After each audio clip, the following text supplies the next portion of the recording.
नमस्कार दोस्तों, Austro bye Dushyant channel में आपका पुनः स्वागत है। मैं दुष्यंत द्विवेदी आज आप लोगों के समक्ष फिर से एक जातका की कुंडली का अध्ययन करने के लिए उपस्थित हूँ। और ये जो कुंडली है जातका की, जिसका विवरण अभी मैं आप लोगों के समक्ष पेश करूँगा। इनका जो मुख्य प्रश्न है विवाह से संबंधित है।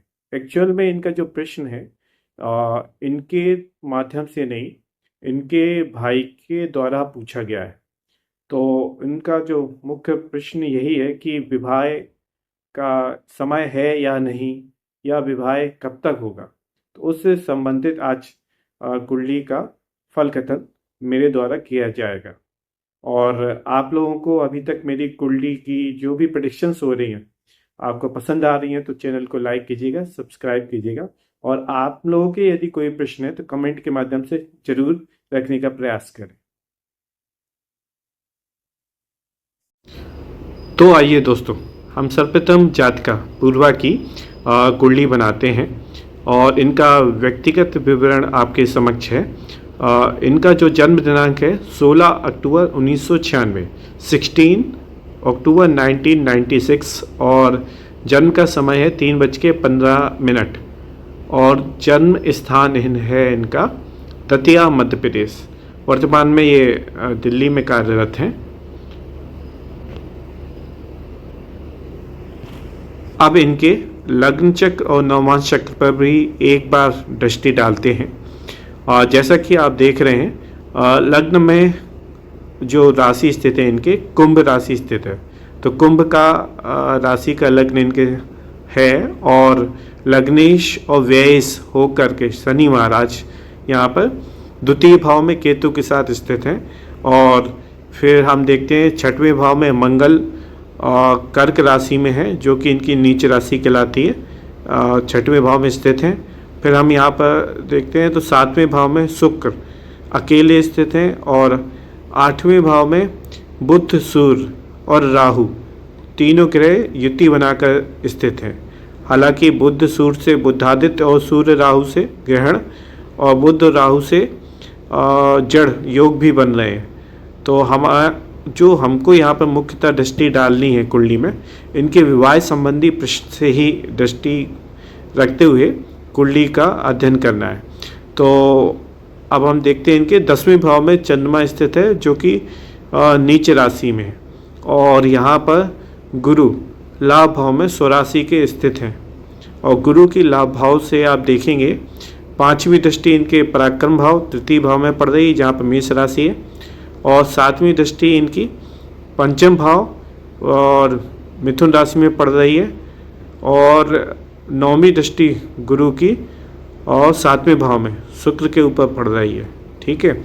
और यहाँ से हम देखते हैं बाकी लग्न कुंडली में गुरु के अलावा 7वें भाव पर और किसी ग्रह की दृष्टि नहीं आ रही है।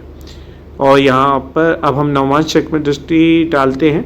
तो नवमांश जो चक्र है वो उसमें धनु राशि गुरु का ही नवमांश लग्न में है। और उसके बाद चौथे भाव में यहाँ पर मंगल स्थित हैं गुरु की ही राशि में। और राहु पंचम भाव में चला गया है नवमांश में। और नवमांश में मिथुन राशि में स्वग्रही बुध 7वें भाव में स्थित हो गए मंगल की दृष्टि से दष्ट होकर। चौथी दृष्टि मंगल की यहाँ पे पड़ रही है नवमांश में। और 10वें भाव में आप देखेंगे इनके 3 ग्रह सूर्य, शनि और गुरु, ये तीनों ही ग्रह यहाँ पर बुध की राशि में स्थित हैं। और लाभ भाव में आप देखेंगे केतु और शुक्र स्थित है। और यहाँ पे चंद्रमा वृश्चिक राशि में 12वें भाव में नवमांश में।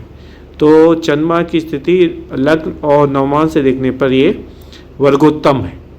ठीक है। और अब जो मुख्यतः हम यहाँ पे लग्न चक्र में देखते हैं कि 7वें भाव में यहाँ पर शुक्र अकेला स्थित है।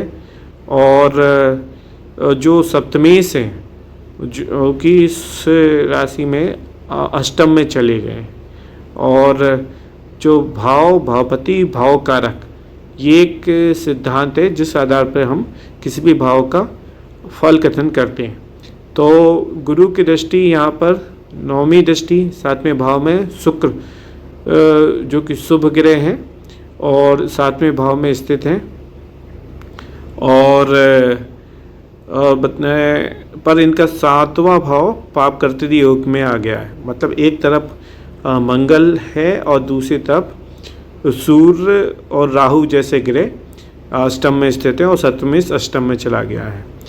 तो इनके विवाह तो होने के योग हैं। कुंडली में जो मुख्यतः इनका प्रश्न था कि विवाह होगा कि नहीं, तो विवाह के तो योग हैं।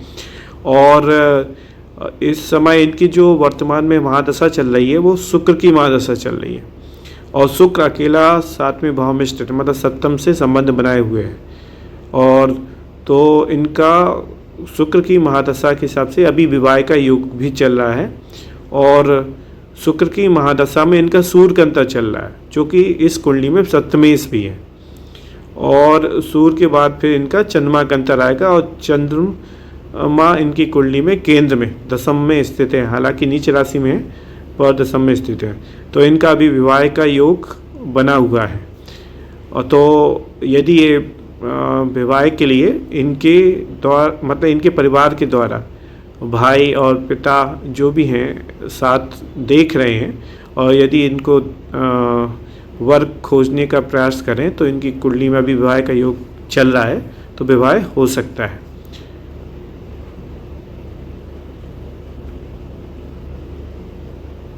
एक स्थिति और यदि हम इनकी विवाह की दिशा के बारे में जानने की कोशिश करें तो सप्तम भाव में अकेले शुक्र हैं और शुक्र की दिशा जो है वो आग्नेय कोण की होती है, दक्षिण पूर्व की। और यहाँ पे जो सप्तम इंश हैं वो है इनके सूर्य जो कि अष्टम में हैं। तो इस हिसाब से यदि जो सप्तम सूर्य की दिशा है वो पूर्व की दिशा है, तो ये मुख्यतः दक्षिण या दक्षिण पूर्व इस भूभाग में अपने घर से यदि वर की खोज करें तो इनको और जल्दी ही वर की प्राप्ति होगी। और तो दोस्तों इनके भाई के द्वारा जो पूछा गया इनका मुख्य प्रश्न था विवाह संबंधी कि इनकी कुंडली में योग है या नहीं, अभी क्या स्थिति है।